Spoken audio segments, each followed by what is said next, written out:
This videotape by Jetsunma Lama was recorded live before a public audience. Jetsunma presents traditional Buddhist teachings in a contemporary way. She reaches out to us, longtime Dharma students and newcomers alike.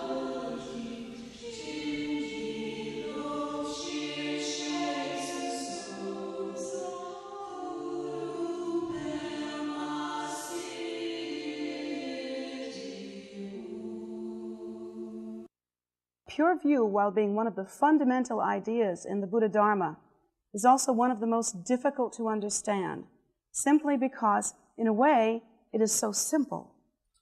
And the simplicity of it is more in accordance with our own true primordial nature, where it is our divided, dualistic, and deluded minds that have difficulty with such concepts as pure view. Pure view is the natural state of our true nature.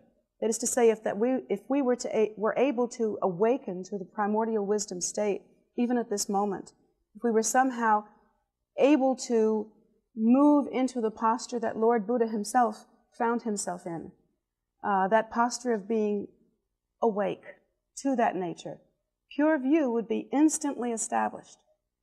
It is characteristic of that nature. And so that is the reason why it is so difficult for us with our present minds that are divided and living in duality and filled with contrivances and distinctions that the enlightened mind are not filled with. For that reason, we are really unable to understand pure view. So I'd like to address how the student entering into the path at first and then in an intermediate way can begin to address pure view. First of all, the situation of the student either flirting with the path or moving closer to the path or considering the path or perhaps even first entering onto the path.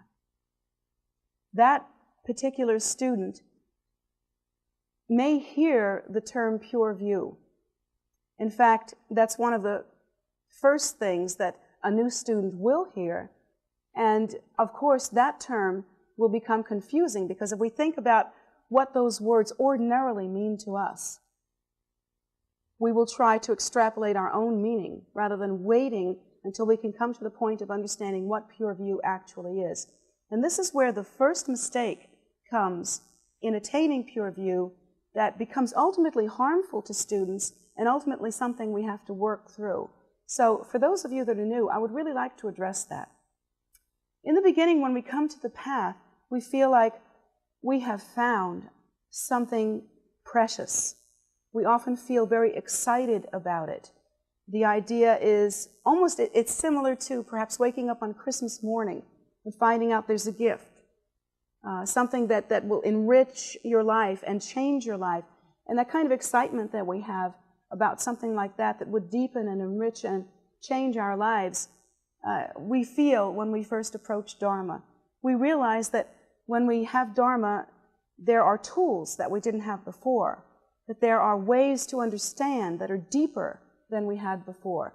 We also kind of vibe with some of the fundamental teachings that indicate to us that while everyone here wants happiness equally, most of us lack the skill to determine what the components of happiness actually are.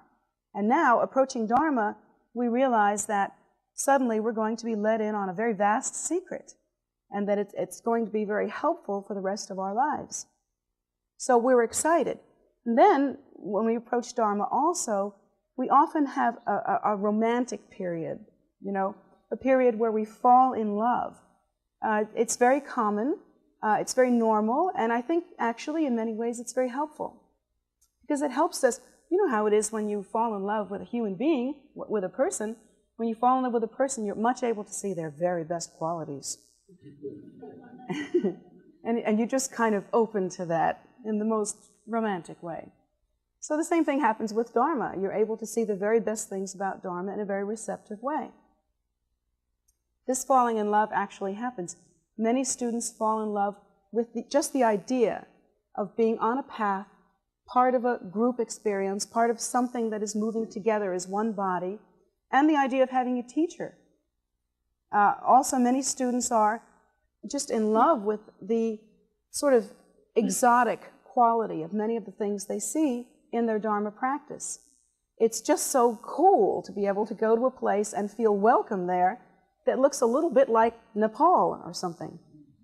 It's just so darn cool to bring your friends and everything. And it really is. Many people, that sounds silly and kind of superficial, but it's absolutely normal. When you come to the path, that will be one of your first ideas. It's just so darn cool. And I don't blame you. There aren't many places like this that you can go to that seem as exotic and interesting as this. And then, of course, there's the crystals. All the many colorful things that you can see, just the idea of being in an environment that just feels so different from anything else you've ever been in. These things are very potent, romantic exciters. And as well, when you first get into practice, the idea of sitting in front of a prayer bench. Well, until you sit too long and your knees start driving you crazy, until you realize your entire body, especially your hip bones, have to change shape practically. I remember that myself, believe me. That idea is not exactly the most romantic part, but the idea of sitting in front of a bench and having one of these gizmos, it's so cool, especially when you get what the really authentic decorations are. And then you have a cool book with a cool design on the front of it. It's just so darn cool. And you get to sit there and look like a cool person. And you can put a crystal in front of you, and that looks cool too. You can have these pictures all laid out. I love the look of new Dharma practitioners. They have their drink, they have their books, they have their malas, usually 3 or 4 because, you know, you've just gotten them and they're cool. And their books are stacked up one on top of the other, and it's all very, and of course the deity pictures. They're there and there and there, and a picture of the teacher, and they're all framed, and it's like this. Okay, I'm ready. I don't know what to do yet, I haven't a clue, but I am ready. So that's the kind of falling in love that we do when we enter onto the path. When you fall in love on the path at first, you try to act differently, and it's a little bit like when you fall in love in the worldly sense. When you fall in love in the worldly sense, you kind of get the lay of the land in your relationship, and subtly your own personality begins to change. Any of you remember this? Subtly, you are influenced. And since we all have each other's number and we kind of know what's going on some subtle level, we begin to act in a way that would get more love and more approval and that sort of thing. Well, the same thing happens to us when we approach Dharma. When we approach Dharma, we start to hear some of these terms like renunciation. Well, that's one of the ones that we sort of push in the back because that's not the most comfortable. But anyway, then we fall in love with different ideas like pure view. Boy, doesn't that sound like something you ought to have? Pure view. It sounds so darn cool to have pure view. So not having a clue as to what it means, we begin the great adventure of imitation, which is one of the things that happens when we first enter on the path. We try to walk the Dharma walk and talk the Dharma talk and act the Dharma way, except that we don't have a depth of understanding at this point. So we extrapolate what pure view might be. Pure view might be sitting very straight when you practice and looking very pure. Pure view might be periodically rolling your eyes skyward so that you can look saintly. What do you think? Pure view might be dressing differently all of a sudden, because they are. You know, so you might try to dress a little bit differently. Pure view might be acting pure. You ever seen a person act pure? It's as silly as you can possibly imagine. It's just the silliest darn thing. So people try to act pure. They develop new lines around their lips.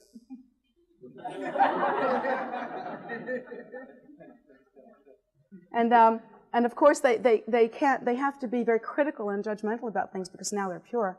So they develop lines around here too.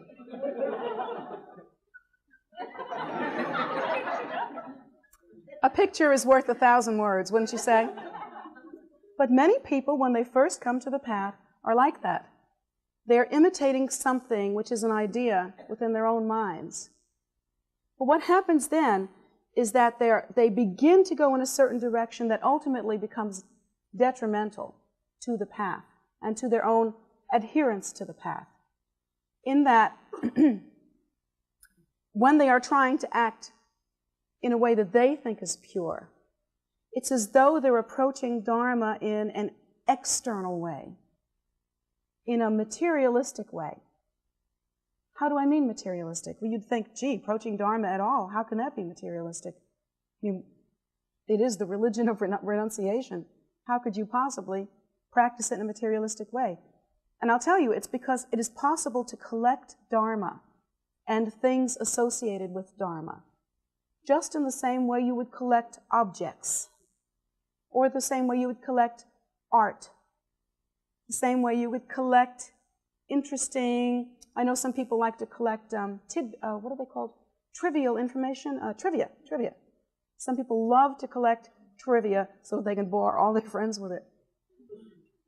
So you might collect Dharma in that way, simply collect Dharma things. And the way that we think about Dharma in the beginning might be tending toward the materialistic. That is to say, now I have Dharma. Now I have a new way to act. Now I have a new way to think. Now I have a new way to dress. These are the baby ideas that come first. And they should not be mistaken with pure view, because pure view could not be further apart from acting purely. It could, or how you think is pure. Pure view could not be further apart. It's just 180 degrees away from that. Because when we act pure, first of all, the word act is the key operative there. It is an act. When real change comes, when pure view comes, it's literally invisible. You see? When pure change comes, when real change comes, you have nothing to show your friends. You see? Because the change is inside. It's very subtle. It's very quiet. And it grows very much like kind of a seedling coming out of the soil. At first, almost invisible. Eventually, it may be a huge bush or a huge tree that will simply take over the area in which it is planted. But in the beginning, it doesn't disturb anything. And it actually starts growing. Doesn't a seedling start growing actually beneath the ground, long before it's ever seen above the ground? Well, that's how pure view should grow. If in the beginning, when you come to the path, you start acting differently in such a way that it's very noticeable and you have something external and physical to show your friends, then you might want to step back from that and check and recheck your mind. Perhaps check and recheck your motivation. Perhaps in the beginning, because you are in love, because there are so many things about the path that are exotic, perhaps in the beginning, you might want to play with that, almost the way a child plays with a new toy. You kind of want to play with that a little bit. It becomes fun. I can understand that, but pretty soon, and I think pretty soon, you should step back from that and re-examine. Perhaps another thing that might be happening is that as it always is in the beginning of entering into Dharma, we haven't really oriented ourselves towards pure motivation.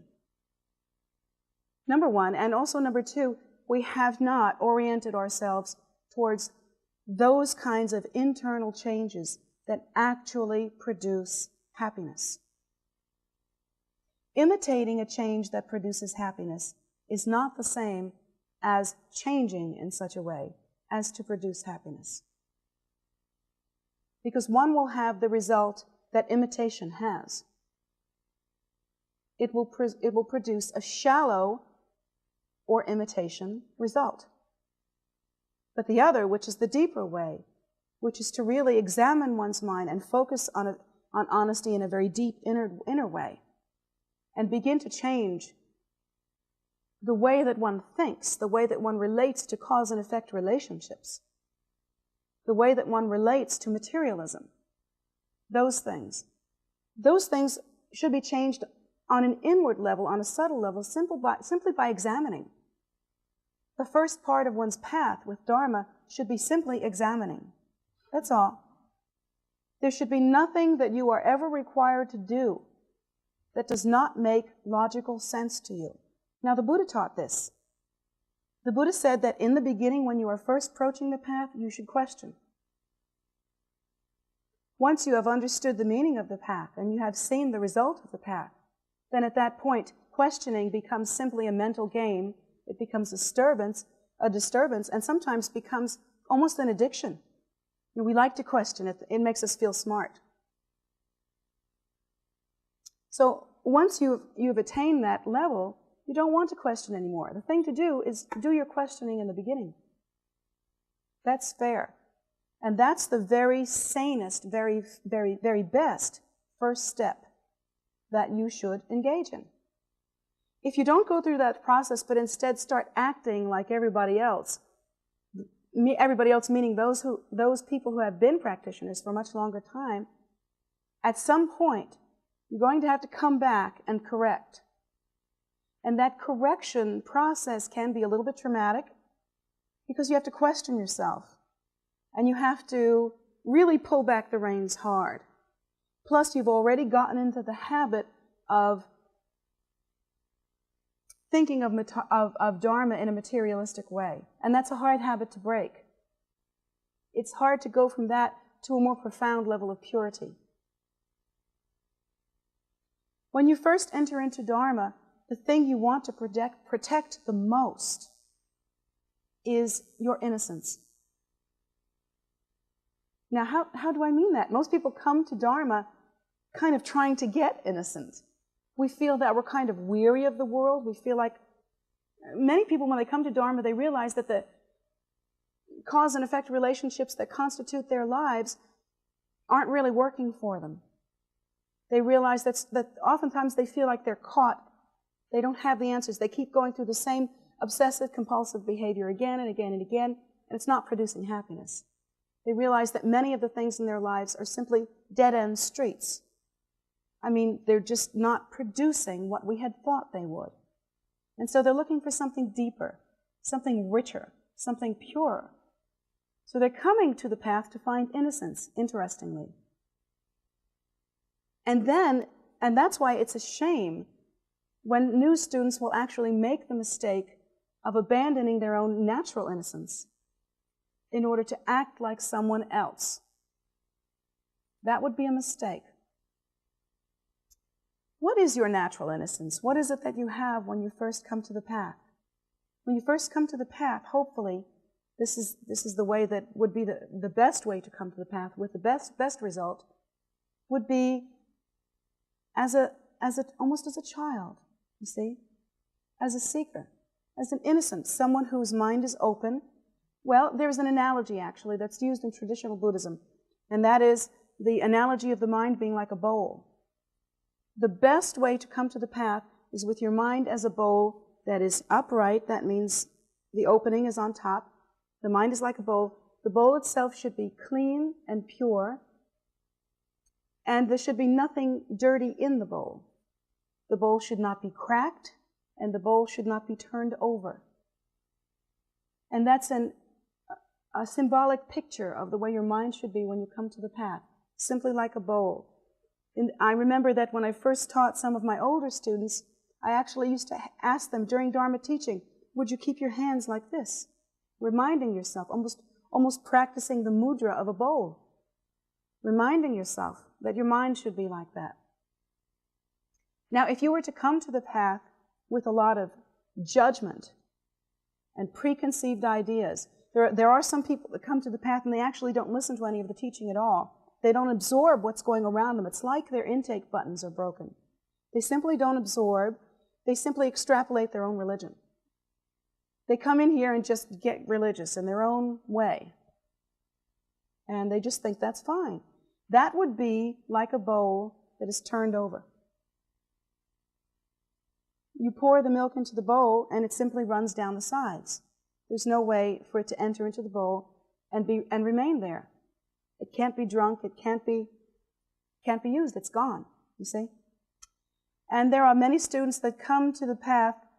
It's like, I guess they've had many traumas in their lives. I guess they have negative habitual tendencies and negative result from past actions. But they come to the path filled with anger, hatred, judgment, a hard edge, you know, just a hard edge. They come into the room and you can feel it. It's kind of like, well, I'll just see. It's kind of like that. And you know, they take what the teacher says, which is given in all honesty, hopefully, you know, with the idea to really be of benefit, to make happiness in the world. And instead of just like listening to that and saying, well, let's see now, you know, does that make sense to me? That would be the right way to determine. Does that make sense to me? Does it seem reasonable? Does the person who's teaching seem like the source might be all right? What is the result of that person's life? Can I trust this? Those are the thoughts that you can have that would be useful to you. Is it reasonable? Is it logical? Does it seem like it could be true? But that's not the case of the other kind of person. The other person would come in and say, I really don't plan on believing any of this. And they have this idea like, if you can get through to me, have at it, sister. Either that, or they have the idea that their knowledge is superior and that they have nothing to learn really, and that they come into the room just kind of thinking, I don't really need anything. They have the idea that everything's just fine. They haven't thought through that they too are suffering, that they too are creating the causes for unhappiness, that they too are living with the reality of life and death, old age and sickness, these things that are part of the human existence. So not thinking in that way, they have this idea that they can just come in here and be closed. Those people are like a bowl with poison or filth on the bottom of it. You can pour the most high-quality milk, the best, the freshest, most pure milk into that bowl, and no matter what kind of milk it is, no matter how wonderful it is, once it enters that bowl, it will be impure and unusable. And that's actually what happens, unfortunately, with many students. They walk away dissatisfied. No nourishment. They haven't drunk the milk, you see? It hasn't nurtured them. They don't feel better. And it's because either the mind was turned over, like that bowl, or there was poison there and they weren't able to absorb. They weren't able to listen. So they're not nourished. They've literally come to a banquet and walked away hungry. So the way for a new student to practice some version of pure view would be to simply try to relax the mind as much as possible. Try to consider what is being taught in a relaxed and pure way, with a mind that is gentle, opened, receptive. You see?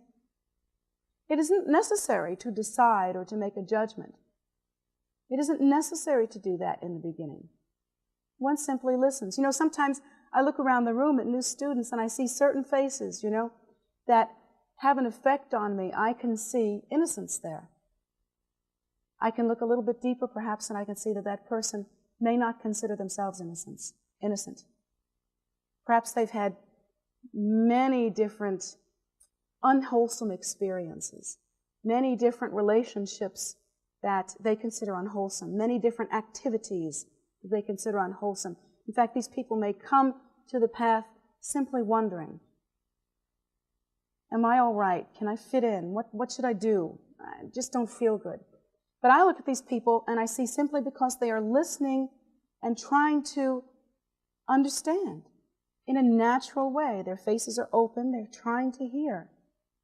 Those people to me are more innocent than perhaps even those people who come to the path satisfied that they've lived upright, moral lives, always pay their taxes, have only one marriage, and they have been faithful. They hate the person, but they have always been faithful. And, you know, they have that kind of idea that they've lived according to the apple pie American dream, and they come in a little bit hard, you know, kind of hard, not receptive. I think in that case, perhaps there is less innocence. So this innocence that I'm talking about is a subtle thing. It's a quality of the mind. And it's a new way to understand your own value as well, isn't it? It's a new way to understand something about yourself that you might not have understood before. And doesn't it relate to the teaching that I gave the children? Pencils are made with erasers, for real. And one of the things that we know on the path is that should you come to the path and accept the path and learn that it is appropriate for you and feel that this is intelligent and logical and it's reasonable, then you begin to practice. If that is what's happening to you, then within the path is the technology to eradicate and to change utterly every past cause that you have ever created in this or any other life that will bring you suffering in this or any future life. You have that opportunity on the path. And so where you've been before and what's happened before and even what you think about yourself doesn't really matter. What matters is what you do today. What is your mind like? Is it loaded with poison? Is there poison at the bottom of it? Are you filled with judgment? Are you unable to taste that pure milk because there's something in your mind that just keeps messing it up? Or is the mind kind of turned over, unreceptive, to where it's just not possible to get through to you? You're not taking in. You're not hearing, you're not seeing, you're not tasting. You're simply continuing with your method. And you haven't examined that your own method has brought you suffering. So these are the things that you should examine. You know, I have had the most amazing experience as a teacher. And that is that there is actually quite a large percentage of my Sangha, relatively speaking, that are recovering alcoholics. There are people in my Sangha that have come from prison. There are people in my Sangha that have had horrendous and difficult and deeply traumatic pasts. What must they have felt like when they first came to the path? Everything that I've described, don't you think? They must have come here wondering if there could ever be a place that they could belong in.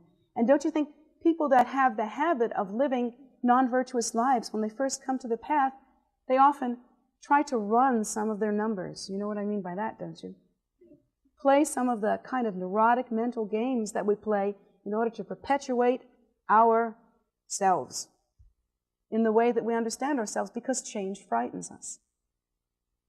But somehow they've all gotten through this.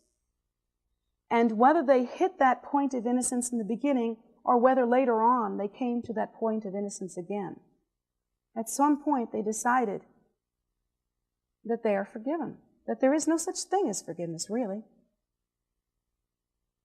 That what one has to do is realize that pencils are made with erasers, and that at every moment it is possible to honestly look at one's past habitual tendencies, honestly see the non-virtue, honestly make a change, and honestly begin in a new way. And it is also possible to make restitution. Restitution is extremely important, because once one is able to view a pure and virtuous life and really see it in a way that makes the light go on, you see, once that actually happens, then at that point we begin to look at our previous lives and we get a funny feeling. And sometimes we wonder, gee, should we even be thinking like this? Because that feeling is a bit uncomfortable. We look at the activity that we have now that seems very virtuous and is very virtuous, and then we look at what we did before, and by comparison, it feels kind of gross. It becomes gross. It becomes kind of icky. You know, you have that feeling of ickiness. When that begins to happen, we feel uncomfortable enough to doubt what we're doing now, the virtuous stuff. And sometimes we back off from it. But in fact, those students who have come and have come to that point of innocence and have really considered all that they have done have been listening to Dharma teachings for some time, have come to understand that all that took place before was simply a mind that was ignorant, uneducated, ignorant about cause and effect relationships. That mind was wandering really helplessly in samsara, confused about what are the causes of happiness. What are the causes that bring about a good result? That's what has happened to you before that time. It should be viewed more in the sense of mistake than it should be viewed in the sense of labeling you as a bad person. Until the mind understands, until we understand something about cause and effect relationships, such as, and here are some typical ones, the idea that being kind toward others, that is to say, caring for others, making them feel welcome, going out of one's way to promote and create happiness in others in a selfless way, that this actually brings about extreme happiness, that is the cause for happiness. And if you had practiced like that in this lifetime, you would never be lonely. You see? If all of your activity had been like that in the past, in this lifetime, you would never, ever feel alienated or lonely. Not for a moment. You would never feel unloved. You would never wonder if the others around you love you enough. You would never feel needy or graspy in an emotional way. You would never try to manipulate other people or become obsessed with other people or do any of those things, because you'd be tanked up, satisfied. But we haven't created the causes for that. In the past, our motivation for benefiting others, for being with others has always been mixed. We have been selfish. We have been demanding. We have abandoned others, not only in this lifetime, but in other lifetimes as well, simply because we did not know about virtuous activity. We did not know what is good and what is pure. We did not know what is appropriate to bring about good result.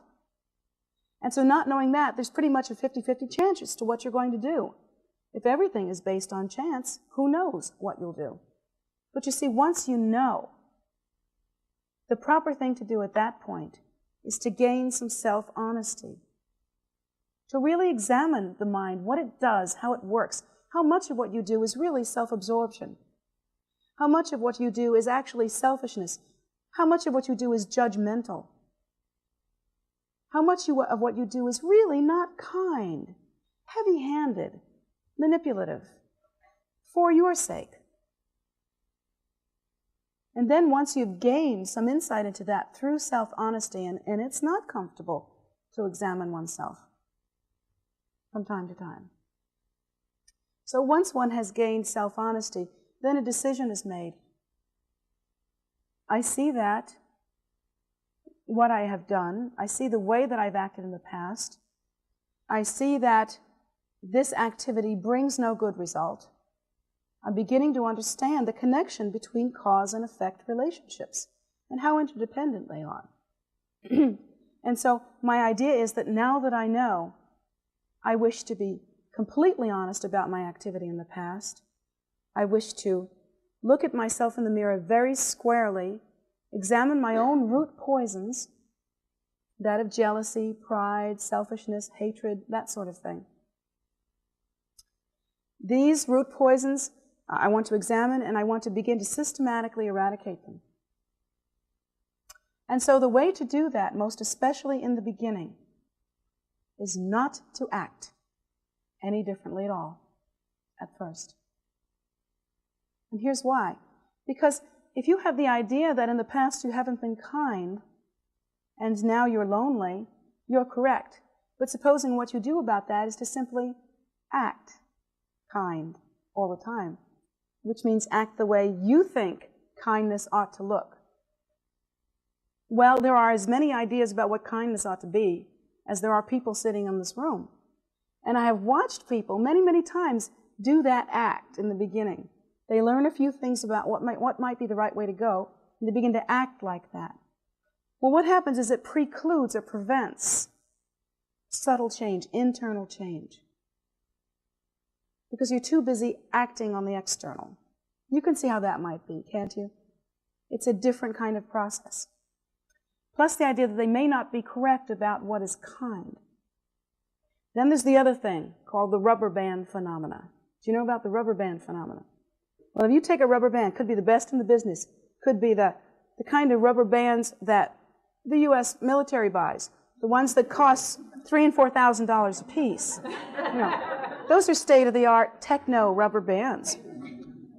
And that being the case, even if you had one of those, if you were to take this rubber band and start stretching it, and just stretch it radically, boom, boom, boom, boom, boom, all the way out, eventually that rubber band is either going to break or it's going to work itself loose and snap back to its original shape. And so if you begin to try to change on an external or gross level without examining the teaching and letting your mind create a new habitat is what I mean to say, internally, in a gentle way, your mind is going to do the same thing that rubber band does. It has a natural shape. Yes, you can change, you can make it perform. You know that you and other people have made yourself jump through hoops before, and it will probably happen again. So you can do that. You can make your mind change. But the result won't be as good, because it will be temporary, because it's happening in a gross and inappropriate way. So practicing Dharma in the way that I'm describing, which is sort of internally examining at first, taking it slow, coming at it with honesty and purity, understanding fully, letting your cup be filled with some real milk, absorbing the teachings, listening with a pure mind. That sort of thing would be a little bit like taking this state-of-the-art rubber band and perhaps rubbing it with a fluid or an oil or something that would help it to expand, and perhaps expanding it only slightly, and then coming back again and rubbing it and working it a little bit more, actually changing the fiber of the rubber band so that eventually it becomes a much looser thing, you see?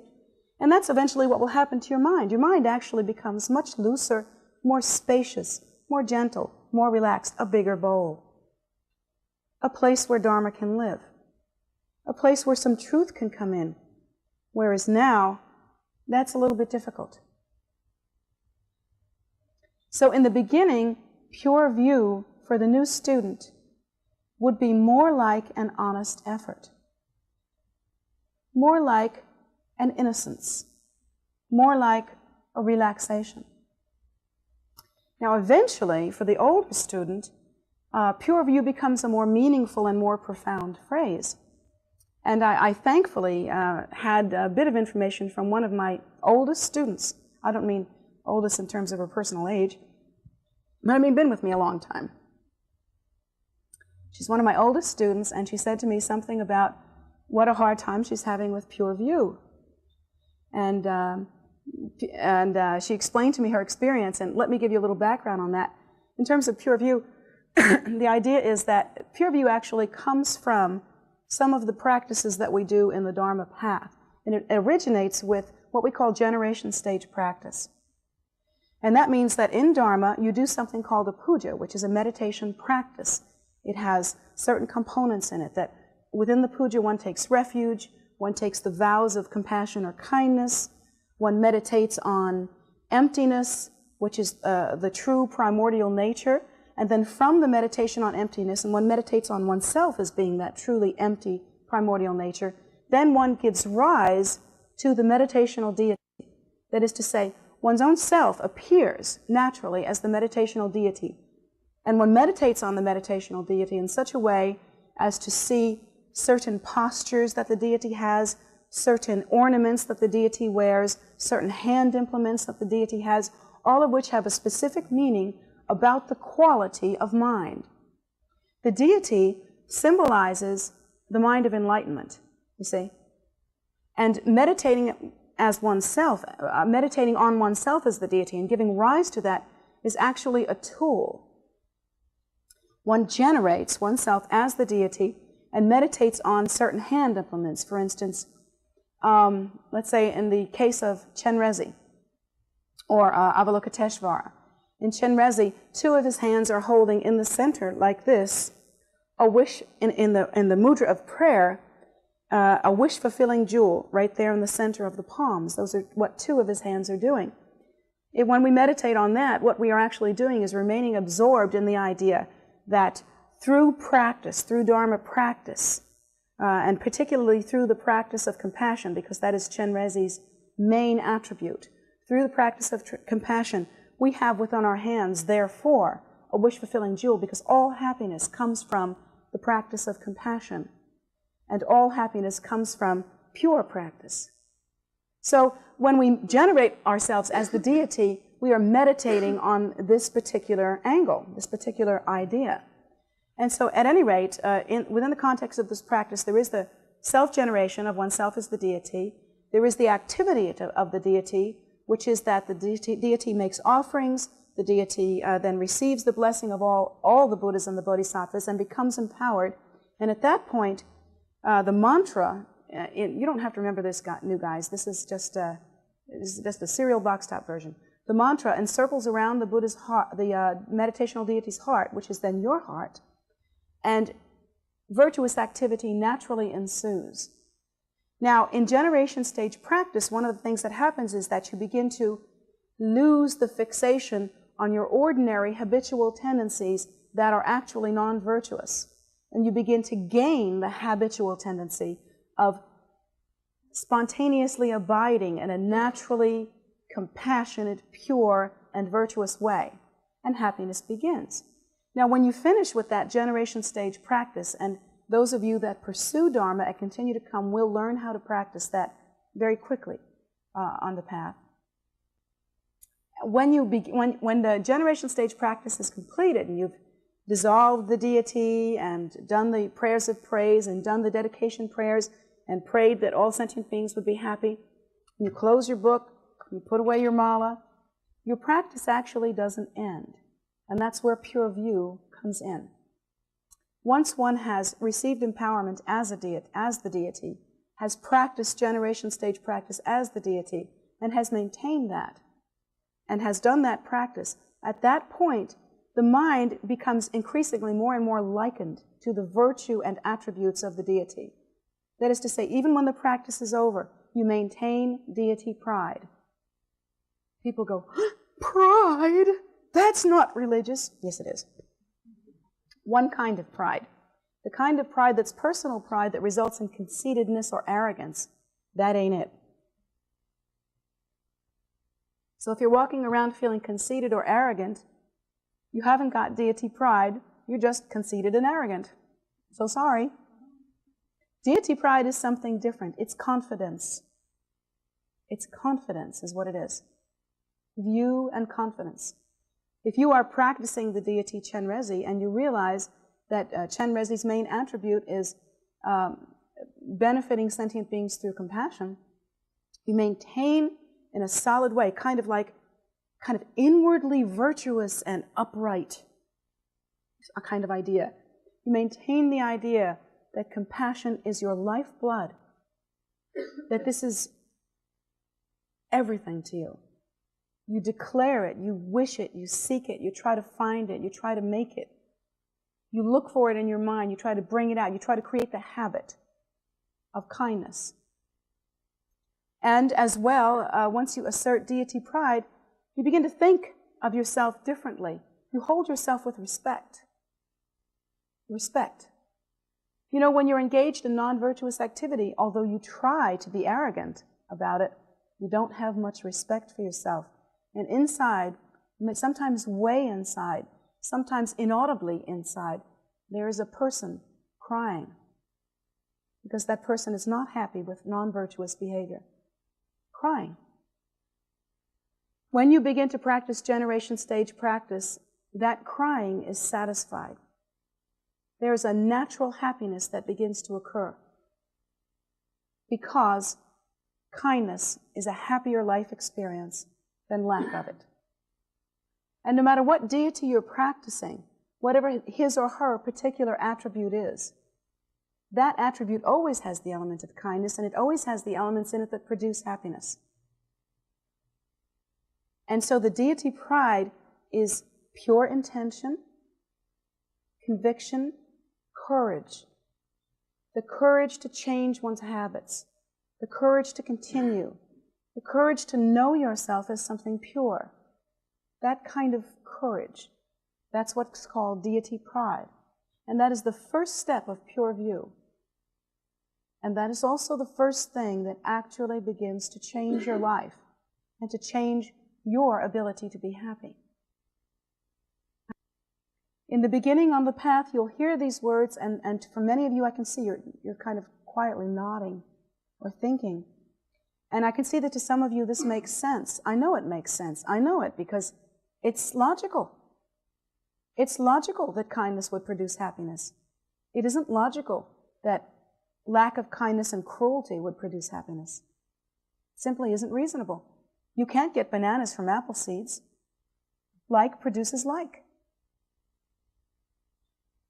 So it's reasonable. And yet what's going to happen in the beginning is that even while this is reasonable, and even while you try to create the habit of these virtuous qualities, in the beginning you'll find your old habits will still dominate. And it's just exactly like what I said to the children when they were here. We know that. It's to be expected. That's why pencils are made with erasers.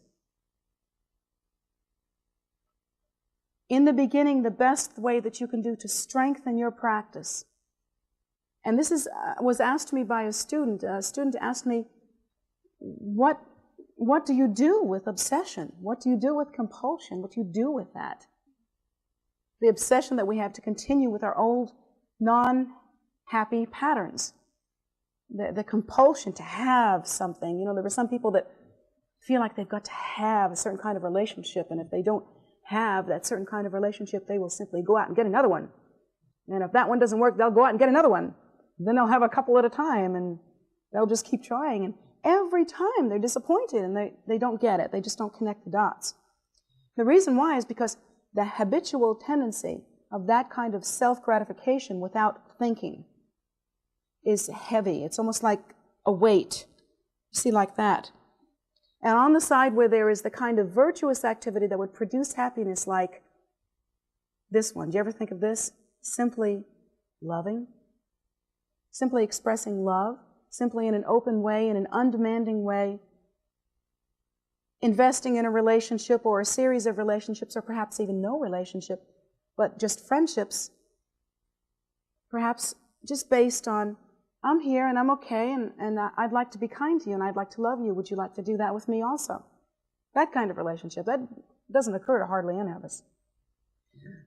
But anyway, that kind of habit, that one of kindness and a lack of self-absorption, considering the welfare and happiness of others, that column is pretty darn light, you see. So in terms of how to change in a real way, in a lasting way, in a way that is beneficial, instead of going back and examining all your bad habits and sort of putting your mind on that pile, which makes it actually heavier and tighter, you see? That's the obsessive compulsive pile right there. You're making it heavier and tighter. Instead of that, you would simply want to let it go. Just open your mind. Do not remain absorbed in these things. Open your mind. You've seen it. You're honest. You know what it is. That's fine. Go over here. Go over here. Begin to create a weighty pile of causes for happiness. If you were to look at yourself and decide that your whole life you've been selfish and hostile, let's say that's pretty much your whole life. If you were to meditate on that and just get tense about it, do you think that you would produce change? I don't think so. I've never seen it happen. And I think that when people can't change on the path, that's why. They can't let go. They can't relax. They can't open their minds. A better way to do that would be to simply begin now, like right now. Like right this minute. I mean, you can do that. That's an option. Think about it. To create virtuous causes. And what that might look like is just right now, within your mind, just quietly, you could say within your own mind, I pray that all sentient beings will be happy. So easy. I pray that all sentient beings will be happy. That's only 9 words. You've made sentences much longer than that before. I've heard some of you talk. Some of you make endless sentences. So 9 words. You can do this. This isn't hard. Just make a prayer for others.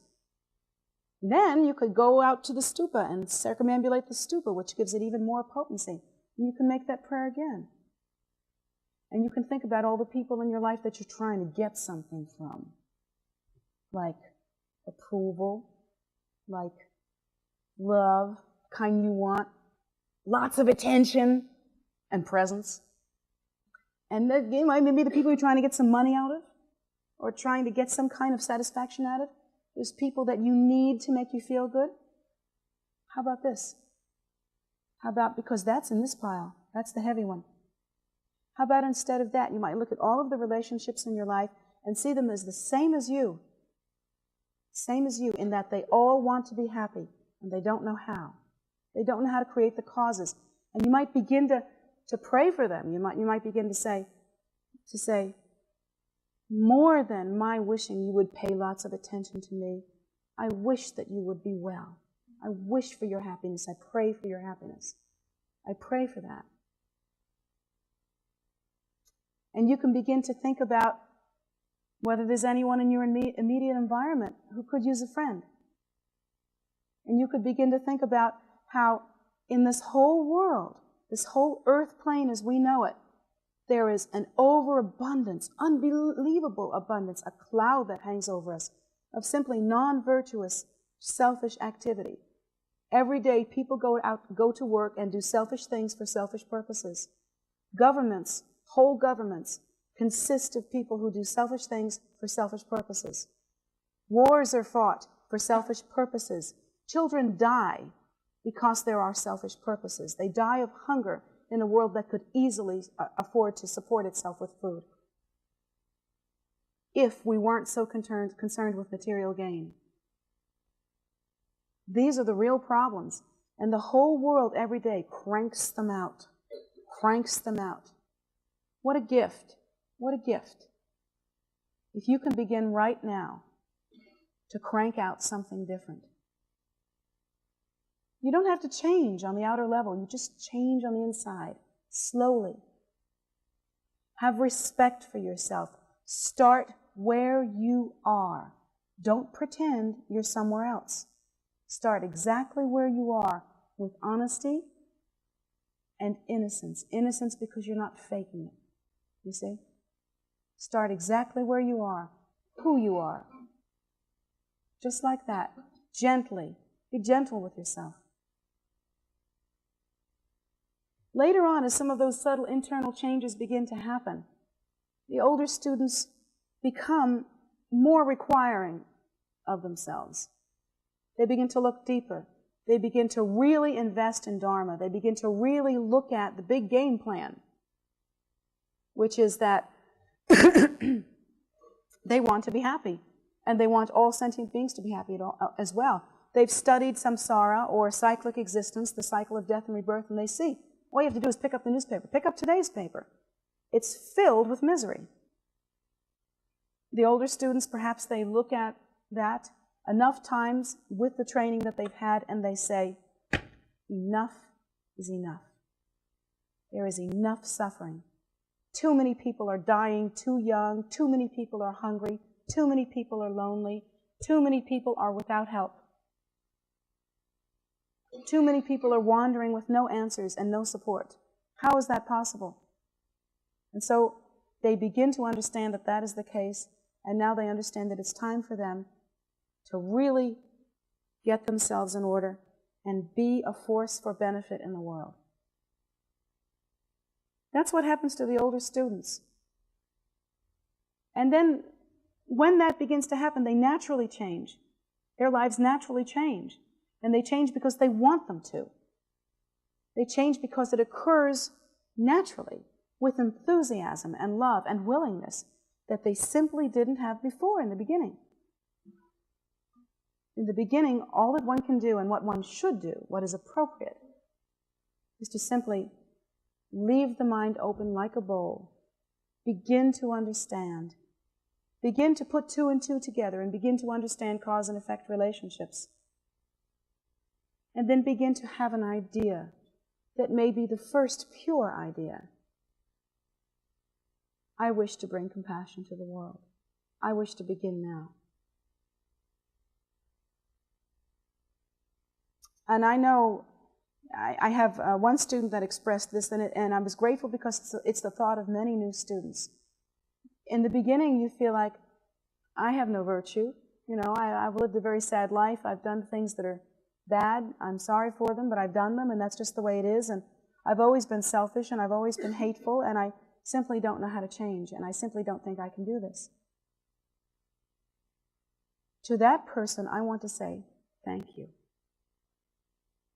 Thank you for being honest. You are much more pure than the person who looks in the mirror and says, well, I'm a good person. I've never done anything wrong. I've never hurt anybody. Everything's fine. I don't need to listen to any of this, and I certainly don't need to change, most of all.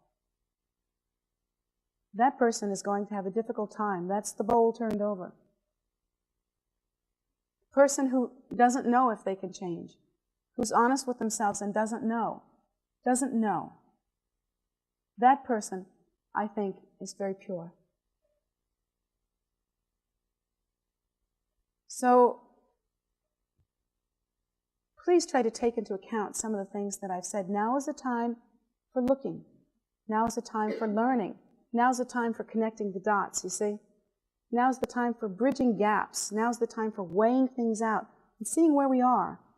Now is the time for deciding what produces happiness and what doesn't. Now is the time for listening.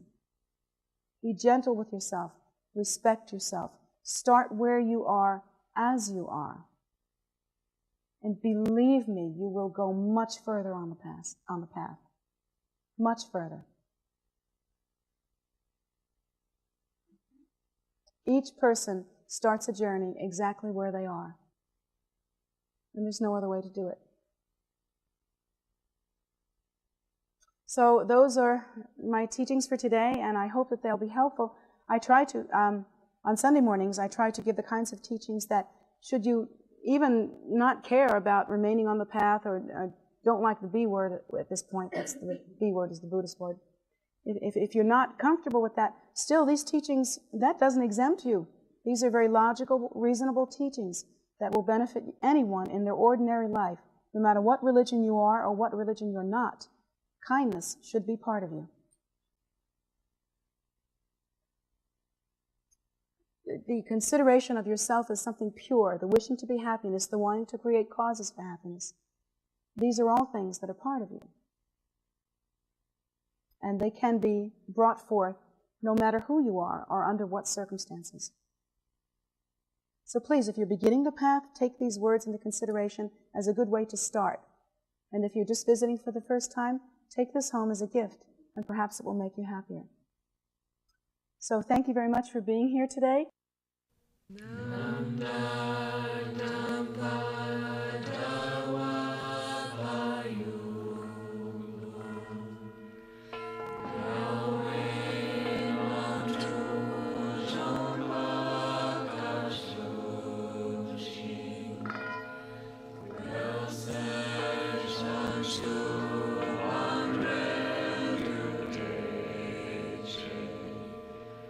True.